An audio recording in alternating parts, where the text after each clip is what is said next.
Hello guys, उद्या आहे 1 August. तर मी चॅलेंज घेते की हे माझं चॅलेंज 6 महिन्याचं असणार आहे. या 6 महिन्यात मी कोणासोबतच बोलणार नाही, कोणासोबतच कॉन्टॅक्टमध्ये राहणार नाही. फक्त just me and my self असं असं व्हर्जन राहणार आहे तो. तर बघू आपण या 6 महिन्यात किती चेंजेस होत आहे, काय काय चेंजेस होत आहे. आणि हे चॅलेंज मी ॲक्सेप्ट केलेलं आहे. बघू, फाइंडिंग माय सेल्फ याचं ते व्हिजन राहणार आहे. बघूया आपण. हे चॅलेंज मी घ्यायचं एकच रिझन आहे का, म्हणजे सध्या खूप सारे डिस्ट्रॅक्शन्स, म्हणजे फोकस होत नाही कोणत्याच गोष्टीवरती, स्वतःवर लक्ष दिलं जात नाही, काहीच नाही. फक्त जस्ट मी कामाला जाते, घरी येते, जेवण करते, झोपते, बस. सकाळी 10ला उठायचं, आवरायचं वगैरे, कामाला यायचं, संध्याकाळी 10ला घरी जायचं. म्हणजे फक्त एक सर्कल चालू आहे, कामाला जायचं, घरी यायचं, कामाला जायचं, घरी यायचं.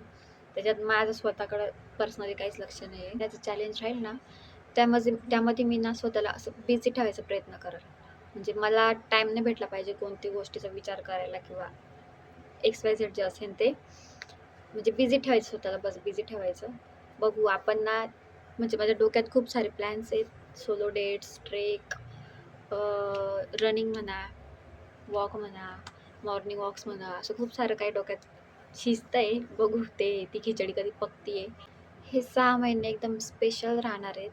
एकदम म्हणजे कधीच न विसरणारे 6 महिने राहतील. म्हणजे या 6 महिन्यानंतर ना, माझी मेंटॅलिटी म्हणा, माझी विचार करण्याची पद्धत, all all all all all change होणार आहे. माझ्या स्वतःमध्ये चेंजेस होतील भरपूर सारे.